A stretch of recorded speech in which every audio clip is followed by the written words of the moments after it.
Hi, I'm Josie from Funky Needlework, and today I'm going to show you how to use the bias tool thingy. We did have a fancy name for it, I promise, but it just didn't suit it as well as the thingy.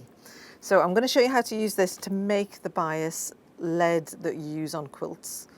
And it's really very straightforward. It's got slots at the top, and these are all perfectly positioned for the bias that we make, and this is the black bias, and it's exactly 7mm wide. We have it made to fit the steamer seam, which is exactly the same size, and it just fits perfectly.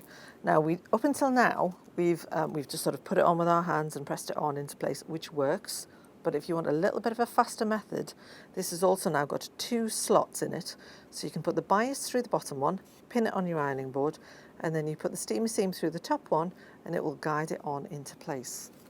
And this is what I'm going to show you how to do now. So I've started this little bit here, pinned it on through the 2 slots, and I'm just going to leave that pin in place. And the way to do this is to keep the iron very, very close to the tool, because it stops it from going too far off to the side. And I'm just going to peel it down all the way down here. How fabulous is that?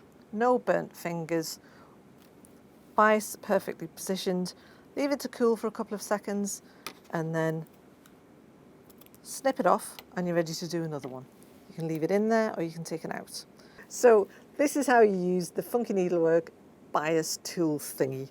It creates this wonderful lead with the paper on the back. Peel it off, iron it on, and you have amazing effects on your quilt.